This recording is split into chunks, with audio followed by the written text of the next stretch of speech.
ಶುಭೋದಯ. ಇವತ್ತು ನಮ್ಮ ಹೋರಾಟಗಾರ ಸೌಜನ್ಯ ಪರ ಹೋರಾಟಗಾರ ಮಹೇಶ್ ಶೆಟ್ಟಿ ತಿಮರೋಡಿಯವರ ಹುಟ್ಟುಹಬ್ಬದ ಶುಭಾಶಯಗಳು. ಮಹೇಶ್ ಶೆಟ್ಟಿ ತಿಮರೋಡಿಯವರೇ, ಖುಷಿಯಿಂದ ಹೇಳ್ತಾ ಇರೋದಲ್ಲ. ಕಳೆದ ವರ್ಷ ಆದರೆ ಮಹೇಶ್ ಅಣ್ಣ ಅಂತೇಳಿ ತುಂಬ ಖುಷಿಯಿಂದ ಫೇಸ್ಬುಕ್ಕಲ್ಲಿ ವಾಟ್ಸಪ್ ಸ್ಟೇಟಸ್ಗಳಲ್ಲಿ ನಾನು ಹಾಕಿದ್ದೆ. ಈ ವರ್ಷ ಹಾಗಿಲ್ಲ. ಸೊ ಈ ವಿಡಿಯೋ ಮಾಡೋದಕ್ಕೆ ಕಾರಣ ಇದೆ. ನನಗೆ ಬಂದ ಒಂದು ಕರೆ ನಿನ್ನೆಯಿಂದಲೇ ಗೊತ್ತಿತ್ತು ನನಗೆ. ಫೇಸ್ಬುಕ್ ವಾಲ್ಗಳಲ್ಲಿ ಎಲ್ಲ ಮಹೇಶ್ ಶೆಟ್ಟಿ ತಿಮರೋಡಿಯವ್ರದ್ದು ಫೋಟೋ. ಈಗ ಒಂದು ವಿಡಿಯೋ ನೋಡಿದ್ರಲ್ಲಿ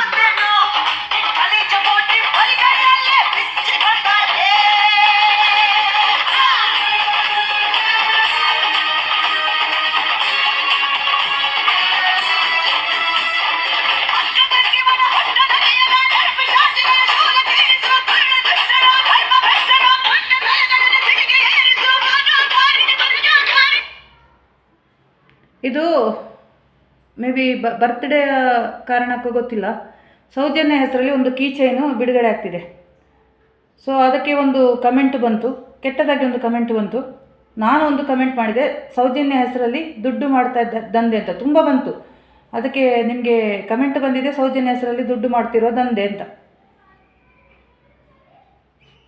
ನಾನು ಸಹ ಅದೇ ರೀತಿ ಕಮೆಂಟ್ ಮಾಡಿದೆ ನನ್ನ ಗ್ರೂಪಲ್ಲಿ ಮೆಸೇಜ್ ಬರುವಾಗ. ಯಾಕಂದರೆ ನಾನು ಸೌಜನ್ಯ ಹೋರಾಟದಿಂದ ಹಿಂದೆ ಸರಿದಿದ್ದೀನಿ. 2.5 ವರ್ಷ ನಾನು ಬಲಿಪಶು ಆದೆ ಅಂತ ಹೇಳ್ಬೋದು. ಹಲವಾರು ಕೇಸುಗಳನ್ನು ಹಾಕ್ಕೊಂಡು ಕೊನೆಗೆ ನಮ್ಮ ಕುತ್ತಿಗೆಗೆ ಬರುವಾಗ ಎಲ್ಲರೂ ಕೈ ಬಿಟ್ಟರು. ಪ್ರಶಾಂತ್ ಒಂದು ನೆವನ ಮಾತ್ರ ನಾನು ಹೋರಾಟದಿಂದ ಹಿಂದೆ ಬರೋದಕ್ಕೆ. ಬಟ್ ಅದು ದೇವರ ಇಚ್ಛೆನೂ ಹೌದು, ನಾನು ಹೋರಾಟದಿಂದ ಹಿಂದೆ ಬಂದೆ. ಯಾಕಂದರೆ ನನ್ನ ವೈಯಕ್ತಿಕ ಕಾರಣಗಳಿಂದ, ಇಲ್ಲಾಂದರೆ ನಾನು ದೊಡ್ಡ ಅಪಾಯದ ಹಂತದಲ್ಲಿದ್ದೆ. ಈ ಬುರ್ಡೆ ಗ್ಯಾಂಗ್ ಜೊತೆ ಗ್ಯಾಂಗ್ನ ಸದಸ್ಯರು ಅಂತ ಗುರುತಿಸ್ಕೊಳ್ಳಿಕ್ಕೆ ನನಗೆ ಇಷ್ಟ ಇರಲಿಲ್ಲ. ಒಮ್ಮೆ ಹೊರಗೆ ಬಂದ ಮೇಲೆ ಬಹಳಷ್ಟು ವಿಚಾರಗಳು ನಾನು ಹಿಂದೆ ತಿರುಗಿ ನೋಡಿದಾಗ ನಾನು ನಿಜವಾಗ್ಲೂ ಬಲಿಪಶು ಆಗಿದ್ದೆ. ಇವರ ಪ್ರಚೋದನಕಾರಿ ಭಾಷಣಗಳು ನೋಡಿ ನಾನು ಹೋಗಿದ್ದು ಒಳ್ಳೆಯ ಉದ್ದೇಶದಿಂದ, ಒಂದು ಹೆಣ್ಣು ಮಗುವಿಗೆ ನ್ಯಾಯ ಅಂತ. ನೋಡುವಾಗ ಅದರೊಳಗೆ ಒಂದು ದೊಡ್ಡ ದಂಧೆನೇ ನಡೀತಿತ್ತು. ನನಗೆ ಅದು ತುಂಬ ಗೊತ್ತಾಗುವಾಗ, ಗೊತ್ತಾನಾಗ ಪೊರ್ತಾಂಡು ಅಂತ ಒಂದು ತುಳುವಲ್ಲಿ ಗಾದೆ ಇದೆ. ಗೊತ್ತಾಗುವಾಗ ನನಗೆ ತುಂಬ ಲೇಟ್ ಆಯಿತು. ನಾನು ಒಂದು 10% ಜನ ಅದರಲ್ಲಿ ಹೋರಾಟಗಾರರು, ಉಳಿದ 90% ಜನನು ಏನೋ ಒಂದು ಉದ್ದೇಶಕ್ಕಾಗಿ ಅದಕ್ಕೆ ಬಂದಿದ್ದಾರೆ, ಗೊತ್ತಿಲ್ಲ. ತುಂಬ ಜನ ಹಿಂದೆ ಸರಿದ್ರು. ನಾನು ಚಾಲೆಂಜ್ ಮಾಡಿ ಹೇಳ್ತೀನಿ, ಇವಾಗ ನೀವು ಹೋರಾಟಕ್ಕೆ ಕರೆ ಕೊಟ್ಟರೆ ಎಷ್ಟು ಜನ ಒಟ್ಟು ಮಾಡ್ತೀರಿ ಅಂತ ನೋಡ್ತೀನಿ ನಾನು. ಈ ಬುರುಡೆ ವಿಷಯ ಬಂದ ಮೇಲೆ ಎಷ್ಟು ಜನ ಹಿಂದೆ ಸರಿದಿದ್ದಾರೆ. ಬೇಡ ಇತ್ತು ನಮಗೆ. ಸೌಜನ್ಯ ಹೋರಾಟ ಸತ್ಯ ಇತ್ತು, ಸುಪ್ರೀಂ ಕೋರ್ಟ್ವರೆಗೆ ಹೋಗಿತ್ತು. ಅದರಲ್ಲಿ ಏನೋ ಒಂದು ಇತ್ತು. ಯಾಕಂದರೆ ಸೌಜನ್ಯ ಹತ್ಯೆ ಆಗಿದ್ದು ನಿಜ, ಸೌಜನ್ಯ ಅತ್ಯಾಚಾರ ಆಗಿದ್ದು ನಿಜ. ಅಲ್ಲಿ ಒಬ್ಬ ಆರೋಪಿ ಇದ್ದೇ ಇದ್ದಾನೆ. ಅವನು ಸಂತೋಷವೋ ಅಲ್ಲ ಆ ಕಡೆ ಪ್ರಭಾವಿ ವ್ಯಕ್ತಿಗಳು ಅಲ್ಲ 3ನೇ ವ್ಯಕ್ತಿಗಳು ಅಂತ ನಮ್ಗೆ ಗೊತ್ತಿಲ್ಲ. ಅದೇನಿದ್ದು ಸುಪ್ರೀಂ ಕೋರ್ಟಲ್ಲಿದೆ. ಸಾಕ್ಷಿ ಸರಿಯಾಗಿ ಕೊಟ್ಟರೆ ಖಂಡಿತ ಅತ್ಯಾಚಾರಿಗೆ ಶಿಕ್ಷೆ ಆಗುತ್ತೆ, ಖಂಡಿತ ಆಗುತ್ತೆ, ಸರಿಯಾದ ರೀತಿಯಲ್ಲಿ ಹೋರಾಟ ಮಾಡಿದರೆ.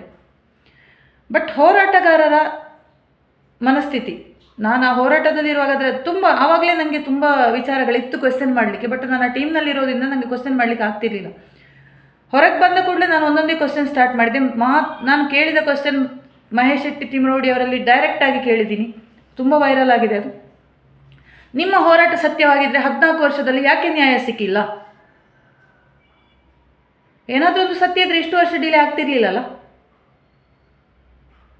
ಹೋರಾಟಗಾರರಲ್ಲಿ ನೀಚಾತಿ ನೀಚ ವ್ಯಕ್ತಿಗಳು ಹೆಣ್ಣು ಮಗಳಾದ ನನ್ನ ಮೇಲೆ ವೈಯಕ್ತಿಕ ತೇಜೋವಧೆ ಮಾಡುವಾಗ ನೀವು ಯಾಕೆ ಮೌನವಾಗಿದ್ರಿ ಒಬ್ಬ ನಾಯಕನಾಗಿ? ನನಗದಕ್ಕೂ ಸಂಬಂಧ ಇಲ್ಲ ಅಂದರು ಮಹೇಶ್ ಶೆಟ್ಟಿ ತಿಮರೋಡಿಯವರು. That is the failure of the leader. ಒಬ್ಬ ನಾಯಕನ ಗುಣ ಅಲ್ಲ ಅದು. ಲಕ್ಷಾಂತರ ಮಂದಿ ಹೋರಾಟಗಾರರು ಬರ್ತಾರೆ ಹೋಗ್ತಾರೆ ಅಂತ, ದೊಡ್ಡ ಫೇಲಿಯರ್ ಅದು. ಲಕ್ಷಾಂತರ ಮಂದಿ ಹೋರಾಟಗಾರರನ್ನು ಉಳಿಸುವುದು ಒಬ್ಬ ಒಳ್ಳೆಯ ನಾಯಕನ ಗುಣ ಅದು. ಬಂದು ಹೋಗೋದಲ್ಲ. ನನ್ನಂತ ಹಲವರು ಬಂದು ಹೋಗಿದ್ದಾರಂತೆ. ಹೋಗಬಾರ್ದು. ಯಾಕಂದರೆ ನಾಯಕನ ಮೇಲೆ ಭರವಸೆ ಇದ್ದರೆ ಯಾರು ಹಿಂದೆ ಹೋಗಲ್ಲ.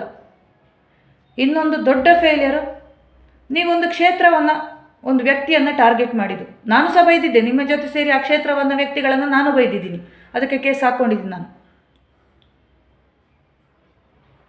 ಮತ್ತೆ ನನಗೆ ಅದರಿಂದ ಹೊರ ಬಂದ ಮೇಲೆ ಆವಾಗಲೇ ನನಗೆ ತುಂಬ ಕ್ವಶನ್ ಎದುರಾಗಿತ್ತು. ನೀವು ಯಾಕೆ ಅವರನ್ನು ಟಾರ್ಗೆಟ್ ಮಾಡ್ತೀರಿ? ಸೊ ನಿಮ್ಮ ಹೋರಾಟದ ಗುರಿ ಏನು? ಸೌಜನ್ಯ ನ್ಯಾಯ ಅಲ್ವ? ನೀವು ಯಾಕೆ ವೀರೇಂದ್ರ ಹೆಗ್ಡೆ ಅವರಿಗೆ ಧರ್ಮಸ್ಥಳ ಕ್ಷೇತ್ರವನ್ನು ಟಾರ್ಗೆಟ್ ಮಾಡ್ತಿದ್ರಿ? ಮಾತಿನ ಬರದಲ್ಲಿ ಬಂದು ಹೋಗುತ್ತೆ. ಯಾಕಂದರೆ ಅಲ್ಲಿ ರೆಸ್ಪಾನ್ಸಿಬಲ್ ಪರ್ಸನ್ ಆ ಕ್ಷೇತ್ರದಲ್ಲಿ ಆಡಳಿತಾಧಿಕಾರಿಯಾಗಿ ವೀರೇಂದ್ರ ಹೆಗ್ಡೆ ಅವರು ಇರುವಾಗ ಅವರು ಮುಂದೆ ಬರಬೇಕಿತ್ತು. ಇದು ನಾನು ಸಹ ಕ್ವಶನ್ ಮಾಡಿದ್ದೆ. ಹೆಗ್ಡೆ ಅವರು ನೀವು ಮುಂದೆ ಬಂದಬೇಕಿತ್ತು, ಮಹೇಶ್ ಅಣ್ಣನ ಪ್ಲೇಸಲ್ಲಿ ನೀವಿರಬೇಕಿತ್ತು ಸೌಜನ್ಯ ನ್ಯಾಯ ಕೊಡಿಸಲಿಕ್ಕೆ. ನಿಮ್ಮದೇ ಸಂಸ್ಥೆಯಲ್ಲಿ ಕಲಿತಿದ್ದ ಹುಡುಗಿ ಅವಳು. ಅವರು ಮೌನವಾಗಿದ್ದೇ ತೊಂದರೆ ಆಗಿದ್ದು. ಇರಲಿ, ಅದೇನೋ ವಿಚಾರ. ಅವರ ಬಗ್ಗೆ ಹೆಚ್ಚು ಮಾತಾಡುವಾಗ ಮತ್ತೆ ಹೆಚ್ಚು ಮಾತಾಡಿದರೆ ಅಲ್ಲಿ ಒಂದು ಕೇಸ್ ಆಗುತ್ತೆ. ಈಗ ಆಲ್ರೆಡಿ ನನಗೆ 10 ಕೇಸ್ ಇದೆ. ಇದಕ್ಕೋಸ್ಕರ ಒಂದು ಹೋರಾಟ ನಡೆಸ್ತಿದ್ದೀನಿ, ಖರ್ಚು ಮಾಡ್ತಾಯಿದ್ದೀನಿ. ಮಹೇಶ್ ಶೆಟ್ಟಿ ತಿಮ್ರೋಡಿ ಅವರ ಬಗ್ಗೆ ಹೇಳ್ತೀನಿ. ನಾಯಕನೆಂಬ ರೀತಿಯಲ್ಲಿ ಹೌದು, ಛಲಗಾರ, ಹಠವಾದಿ, ನಾನು ಒಪ್ತೀನಿ, ನಾನು ಸಹ ಅಷ್ಟೇ.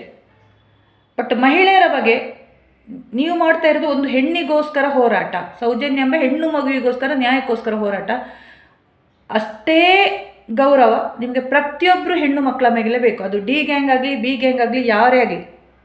ನೀವೊಂದು ಹೆಣ್ಣಿಗೋಸ್ಕರ ಹೋರಾಟ ಮಾಡುವಾಗ ಅಷ್ಟೇ ಗೌರವ ನಿಮಗೆ ತಾಯಿ ಕುಸುಮಾವತಿಯವರಿಗೂ ಬೇಕು, ಬಿ ಗ್ಯಾಂಗಿಗೂ, ಎಲ್ಲ ಡಿ ಗ್ಯಾಂಗಿನ ಮಹಿಳೆಯರಿಗೂ ಕೂಡ ನೀವು ಹೇಳಬಾರ್ದಿತ್ತು. ನಿಮ್ಮ ಜೊತೆಲ್ಲ ಸೇರಿ ನಾವು ಸ್ವಲ್ಪ ಬೈದಿದ್ದೀವಿ. ಆ ಹೋರಾಟ ವ್ಯವಸ್ಥಿತವಾಗಿ ಇರಲಿಲ್ಲ.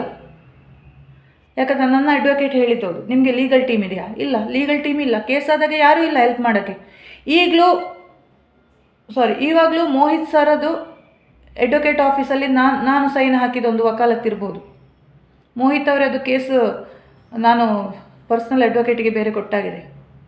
ಫಾಲೋಅಪ್ ಮಾಡಿದರೆ ನಂಗೆ ಗೊತ್ತಿರಲಿಲ್ಲ. ನನಗೆ ಈ ಕೇಸು ಕೋರ್ಟು ಎಲ್ಲ ಹೊಸದು. ಪೊಲೀಸ್ ಸ್ಟೇಷನಿಗೆ ಹೋಗಿ ಗೊತ್ತು, ನನಗೆ ಹಲವಾರು ಕಂಪ್ಲೇಂಟನ್ನು ಮಾಡಿದ್ದೀನಿ. ಬಟ್ ಈ ಕೇಸು ಕೋರ್ಟು ಪರಿಸರ ಇದೆಲ್ಲ ನನಗೆ ಹೊಸದು. ಹೋರಾಟಕ್ಕೆ ಬಂದಮೇಲೆ ಎಲ್ಲ ಒಂದು ಒಳ್ಳೆಯ ಅನುಭವ. ಯಾರಿದ್ರು ನನಗೆ ಹೆಲ್ಪ್ ಮಾಡೋಕ್ಕೆ ಯಾರೂ ಇರಲಿಲ್ಲ. ಒಂದು ಮಹಿಳೆಯಾಗಿ ಒಂದು ಕೇಸಿಗೆ ಜನ ಮಾಡಿದ್ದಾರೆ. ಮಹೇಶ್ ಶೆಟ್ಟಿ ತಿಮ್ರೋಡಿ ಅವರು ಬೆಳ್ತಂಗಡಿಯಲ್ಲಿ ನನ್ನ ಮೇಲೆ, ಧರ್ಮಸ್ಥಳದಲ್ಲಿ ನನ್ನ ಮೇಲೆ ಆದ ಕೇಸಿಗೆ ಅಡ್ವೊಕೇಟ್ ಕೊಟ್ಟಿದ್ದಾರೆ. ಹೈಕೋರ್ಟಿಗೆ ಹೋಗುವಾಗ ಪ್ರತಿ ಸಲ ಮಹೇಶ್ ಅಣ್ಣ ಬರೋವಾಗಲೂ ನನಗೆ ಫೋನ್ ಬರ್ತಿತ್ತು, ರಾಧಿಕಾ ಫ್ರೀ ಇದ್ದೀರಾ, ಬರ್ತೀರಾ ಅಂತ. ರಜೆ ಹಾಕಿ ಹೋಗ್ತಿದ್ದೆ ನಾನು, ಇಲ್ಲೊಂದು ವೀಕ್ ಆಫ್ ತೊಗೊಂಡು ಹೋಗ್ತಿದ್ದೆ. ಅಲ್ಲಿ ಮಹೇಶ್ ಶೆಟ್ಟಿ ತಿಮ್ರೋಡಿ ಪರ ನಾನು 2.5 ವರ್ಷ ಜೊತೆಗೆ ನಿಂತೆ. ನಾನು ಎಲ್ಲರೂ ಹೇಳ್ತಿದ್ರು ಮಹೇಶ್ ಶೆಟ್ಟಿ ತಿಮ್ರೋಡಿ ಅವರ ತಂಗಿ ಅಂತ. ಇನ್ನೊಂದೆಷ್ಟು 4-5 ಕೇಸ್ ಆದರೆ ನೆಕ್ಸ್ಟ್ ಗಡೀಪಾರು ನನಗೆ ಬರ್ತಿತ್ತು. ಏನೋ ದೇವರು ರಕ್ಷಿಸಿದ್ರು. ಬುರುಡೆ ವಿಚಾರಕ್ಕೆ ನಾನು ಹೋಗಲಿಲ್ಲ. ನನಗೇನೋ ಅದು ಸರಿ ಅನಿಸಿಲ್ಲ, ನಾನು ಹೋಗಿಲ್ಲ. ಅದೊಂದು ಷಡ್ಯಂತ್ರ ಅಂತ ನನಗೆ ಮತ್ತೆ ಗೊತ್ತಾಯಿತು. ಅದು ವೀರೇಂದ್ರ ಹೆಗ್ಡೆ ಅವರು ಮತ್ತು ಧರ್ಮಸ್ಥಳ ಕ್ಷೇತ್ರವನ್ನು ಟಾರ್ಗೆಟ್ ಮಾಡಲಿಕ್ಕೆ ಬಂದಿರೋದು ಅಂತ ನನಗೆ ಸ್ವಲ್ಪ ಗೊತ್ತಾಯಿತು ಕೇಸ್ ಮುಂದುವರಿತಾ ಹೋದಾಗೆ. ಇರಲಿ, ಅದರ ವಿಷಯದ ಬಗ್ಗೆ ನಾನು ಮಾತಾಡಲ್ಲ. ಮಾಡಿದ ಕರ್ಮ ಅವರವರು ಅನುಭವಿಸ್ತಾರೆ.